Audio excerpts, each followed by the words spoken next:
ଜୟ ଜଗନ୍ନାଥ ସାଙ୍ଗମାନେ ସମସ୍ତଙ୍କୁ ନୂଆ ଏକ ଫ୍ରେଶ୍ ବ୍ଲଗ୍କୁ ସ୍ୱାଗତ। ଆଜି ମୋର ବାର୍ଥଡେ, ସେଥିପାଇଁ ମୋ ସାଙ୍ଗ ପିଲା ଦିନ 2 ପର୍ଯ୍ୟନ୍ତ ଫୋନ୍ କରିକି କହିଲା ଆସିଯିବା ଭୋଜି କରିବା ପାଇଁ। ଆମେ ମିଶିକି ବର୍ତ୍ତମାନ ଖରାରେ ଯାଉଛୁ ଭୋଜି କରିବା ପାଇଁ। ଯେଉଁ ଜାଗାକୁ ଭୋଜି କରିବା ଯାଉଛୁ ସେ ପାଣି ନଥିଲା, ସେଥିପାଇଁ ଘରୁ ଫାଷ୍ଟ ପାଣି ବୋଟଲ ଲୋଡ଼ କରିଦେଲୁ।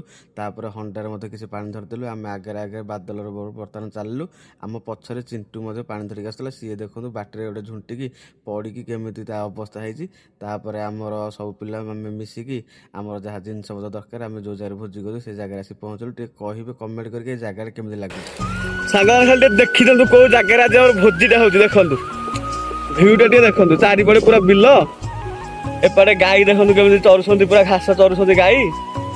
ଏଇ ଜାଗାରେ ଆଜି ଆମର ଭୋଜିଟା ହବ। ଚୁଲିଟା ଆଗରୁ ତିଆରି ହେଇକି ଅଛି ଆମର ଭୋଜି ପାଇଁ। ଜବରୀ ଟୋକା କିନ୍ତୁ ବାଟରେ ଚାଲିକି ପଡି ଯାଉଛି। ସାଙ୍ଗମାନେ ଆମେ ଯେହେତୁ ଅଳ୍ପ କିଛି ପିଲା ଭୋଜି କରୁଛୁ, ସେଥିପାଇଁ ଆମେ ସମସ୍ତେ ମିଶିକି ସବୁ କାମ କରୁଛୁ। ଏବେ ଆମର ପରିବା କାଟିରେ ସମସ୍ତେ ଲାଗି ପଡ଼ିଛୁ। ସେପାଟେ ଆମର ବବୁଲୁ ଆମର ମାଛରେ ଫାଷ୍ଟ ହଳଦିଆ ଲୁଣ ଗୋଳେଇକି ରଖିଦେଲା, କାରଣ ଆମର ଆଜି ମାଛ ଘାଣ୍ଟଟି ହେବ।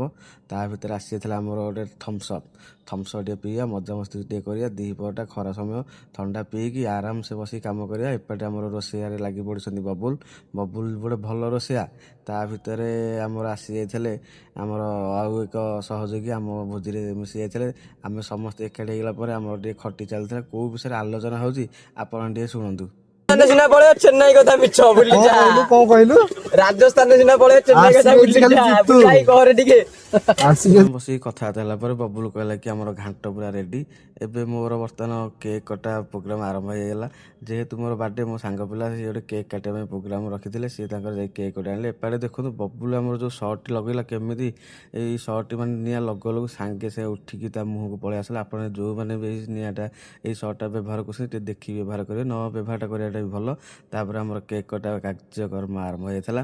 ଏପାଟେ କେକ୍ କଟାକଟି ଚାଲିଥିଲା। ପ୍ରଥମେ ମୁଁ ଜାଣିଥିଲି ଯେ ମୋ ଉପରେ ସ୍ପ୍ରେ ଫ୍ରେ ମାଳେ, ସେଥିପାଇଁ ସାର୍ଟଟା ମୋର ଖୋଲିଦେଲି। ତାପରେ ସମସ୍ତେ ଟିକେ କେକ୍ ଖୁଆଇଦେବା। କେକ୍ ଖୁଆଇ ସାରିଲା ପରେ ଆମର ଭୋଜି ଖାଇ ଘରକୁ ଯିବା। ଆମ ଫ୍ୟାମିଲିରେ କିଛି ଅସୁବିଧା ଥିଲା, ନହେଲେ ମୁଁ ସକାଳୁ ମୋର ବ୍ଲଗ୍ କରିଦେଇଥାନ୍ତି।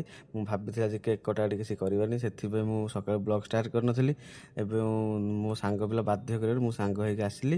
ହଉ କହିଲେ ଆସେ ଆମର ସାଧା ଭୋଜି ଟିକେ ପାଇଁ କରିବା, ସେଥିପାଇଁ ମୁଁ ଆସିଥିଲି। ତାପରେ କେକ୍ କଟା ସରିଲା ପରେ ଆମେ ସମସ୍ତେ ମିଶିକି ଟିକେ ଥଣ୍ଡା ପିଇଥିଲୁ।